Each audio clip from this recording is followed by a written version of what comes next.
This is statistic. If somebody's watching and saying, oh my God, you're discounting women, you're discounting mothers, go get upset at the stats, not at me. You know, the Bible says in 1 Timothy chapter 4,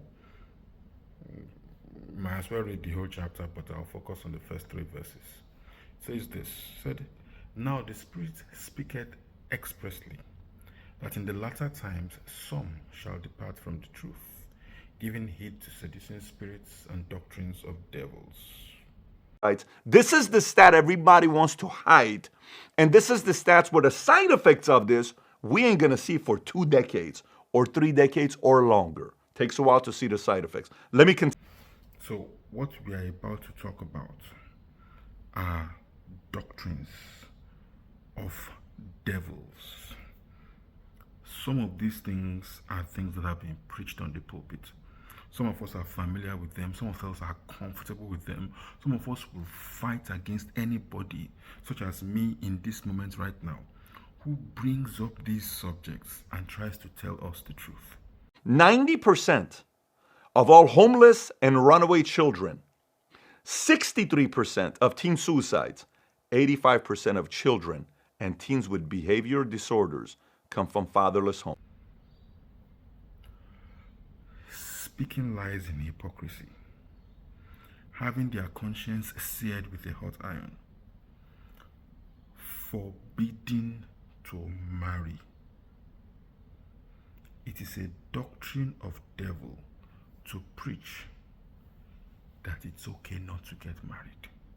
If a man and a wife raise a child, they're less likely to end up in jail, but they have the same chances as children raised by just their father.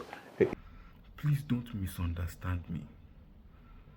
God can and does make exceptions when he wants to. But the very point of the exception is that they prove the rule. For example, the Red Sea parted. That's an exception. The rule is that sea does not part. God can do miracles. God just decided that, okay, Mary, a virgin, was going to get pregnant and have Jesus. Okay, but the rule is you need to sleep with your husband to get pregnant. So when God decides, for example, that he wants to use a woman in a particular way and chooses to use her in that way, it does not endorse the idea that marriage is not necessary. Let us be very clear. See, God made man in his own image. In his own image created he him. Male and female created he them. And God said he had created the first man. The first man was a them. Let's argue that out in the comment section if you like. And then God gave that man a duty, a responsibility, take care of the garden, be fruitful, multiply, etc. Then he said he was going to create help for him. That's what he was creating. So he took something out of him and created the woman. The woman was created expressly to help the man. Just stay with me. Don't get distracted. Stay with me. Listen. If a man and a wife raise a child, they're less likely to end up in jail, but they have the same chance as children raised by just their fathers. I've said this thing so many times, I feel like it's like an overfull bucket pouring out of my head. But I'm just saying it again to give context to this. Okay? So he's now saying, I created the woman so that she can complete the man, so that she can help the man. That's what I created her for. The husband and wife raise their kid. The chance of this kid going to jail is the same as just the father raising his kids. The problem is the single mother without a father in the picture that can sit there and discipline the kids, give them hope, values, principles, all the other stuff. We play different roles. So when you now start preaching that it is okay not to get married, or even expressly forbidding to get married, we have a problem. I'll finish the verse and say, in addition to forbidding to get married, they command people to abstain from meats which God has created to be received with thanksgiving of them that believe, and know the truth. So what's my short point here? Very quick and straight to the point. About 80% of single parent homes are led by single mothers at a rate of 23% of children living with one parent and no other adult. When we teach that it's okay not to marry, when we forbid to marry, we are preaching a doctrine of devils. And it is not that hard to figure out. Why? Because the results, the fruits of it, are evident in the world all around us. Next, fatherlessness likewise has a direct link to teen pregnancy and sexual activity. Roughly 70% of teenage pregnancies come from women raised in a fatherless home. 70% of teenage pregnancies comes from fatherless homes. 70%. That's a big number. And these same women have significantly higher abortion rates than women raised by both a father and a mother. On the whole, fatherless kids are 20 times more likely to be incarcerated and 11 times more likely to exhibit violent behavior than children from two-parent household. 20 times more, okay? 20 times. We can see it. And this is kind of like where this subject is coming from in my own mind. I grieve at how the world is celebrating single motherhood these days. Don't get me wrong, I am not shaming the women who are single mothers. There are many reasons why anybody may end up a single mother. The man could have died. The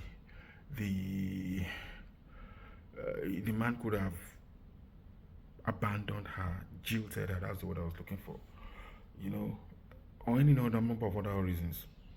I understand, and it is not okay. But that said, it does not mean I should now take the fact that I am a single mother and be celebrating it. That's not right. There's a reason why God is called the father of the orphan, the father of the fatherless. Why? Because the child needs a father. The child needs a father. Husband and wife raise their kid. The chance of this kid going to jail is the same as just the father raising his kids. The problem is the single mother without a father in the picture that can sit there and discipline the kids, give them hope, values, principles, all the other stuff. We play different roles. There's a reason why God insisted that Joseph should be a covering for Mary when Mary was pregnant with Jesus, because Mary needed a cover. The context in which children are to be born is in a home with a father and a mother. In Malachi chapter 2, the Bible says, wherefore one. Why did he make man and woman, husband and wife into one? So that they may have a godly offspring, godly seed. The statistics speak for themselves. Homes where the child has both father and mother, or at least a father figure, have better outcomes for children. Girls with no fathers have lower self-esteem. We can lower crime, lower mental issues, help the economy, lower suicide rates, and decrease homelessness by bringing back the family nucleus. Please don't misunderstand me. There are complete families, healthy families, where the child turns out bad. And there are terrible families, single mothers or single fathers, where the child turns out good. But statistically, the number speaks for themselves. Again, the exceptions do not negate the rule. If you go into the numbers, at least the American numbers are pretty obvious. They are out there. You can see it if you look for it. Let me read that stat to you one more time. 90% of all homeless and runaway children, 63% of all teen suicide, 85% of children and teen with behavioral disorder come from fatherless homes. That is a very, very big. There is a higher rate of criminality, imprisonment, drug use, mental health problems, that children have when there is no father in the home. The one that really blows me out of the water, and I'm sure some of us have come across it before, is the part where the outcomes for a home that has both father and mother is almost identical to the outcomes for a home that have only a father. The husband and wife raise their kid. The chance of this kid going to jail is the same as just the father raising his kids. The problem is the single mother without a father in the picture that can sit there and discipline the kids, give them hope, values, principles, all the other stuff. We play different roles. So the problem really is the absence of the father. Because in a home where there is no father, these outcomes, these adverse outcomes, these high rates of imprisonment, disease, academic problems, criminality, mental problems, those higher rates of problems, they are obviously the result of a father not being home and a woman who thinks that she is okay in that situation. And the funny thing about it is, where does it say? Is it First Timothy chapter 5? Thessalonians chapter 5? I'll put it on the screen. The Bible tells us that it describes in the passage most of us talk, where many of us cite and talk about being worse than an infidel, a man who does not provide for his home. We misinterpret that passage. I've explained it in one video. I'll explain it in another instead of dragging you back to that one. Okay, it's talking about when a woman is young and her husband dies, she should remarry. She should remarry, not live in pleasure. But today, she joins OnlyFans. Today, she starts and the sad part is, even those of us who call ourselves Christians, we celebrate it. We clap for her. No, it is wrong. Don't get me wrong. I'm not saying we should shame her. But I'm saying that we should help her understand the importance of having a father over that child's life. It's critical. There are things that my wife can do as a mother that I can't do. There's things she can bring that I can't bring. But there are things I can do that she can't do. So encourage her to get into another relationship. Encourage her to get married. Encourage her to have a covering over that child. It's good for her own health, mentally, physically, and it's good for the child. So in order for us to fix our society, in order for us to fix our nation, we should start talking about this thing more often.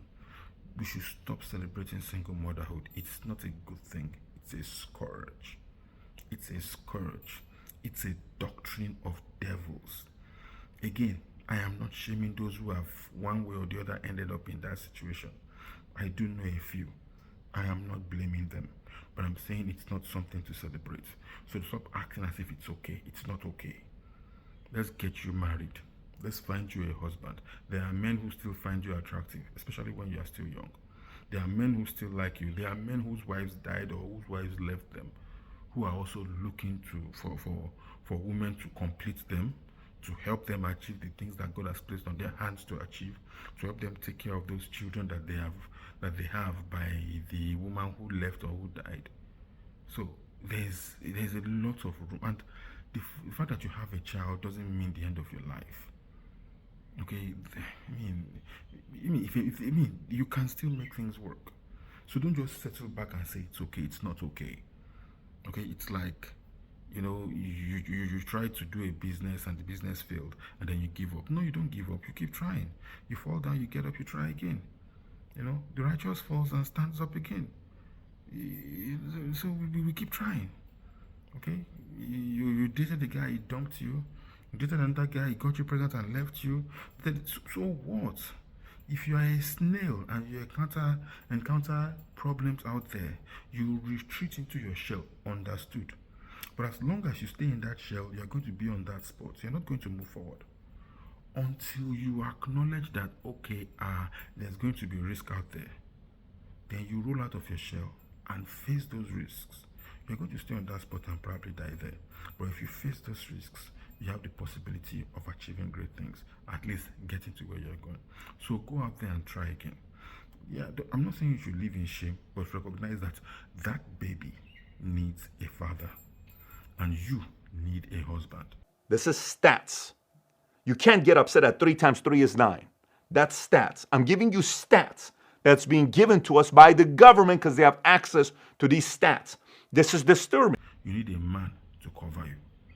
God bless you. Now, I will probably make another video where I address men because there's a serious matter that we men need to pay attention to. Thank you for watching. God bless you. Click on like, click on subscribe, ask a question, leave a comment. Click on notification to know when there's another video. I'm going to try to pick it up where I dropped off about 2 months ago, and hopefully we'll get more videos. God bless you. Have a wonderful day.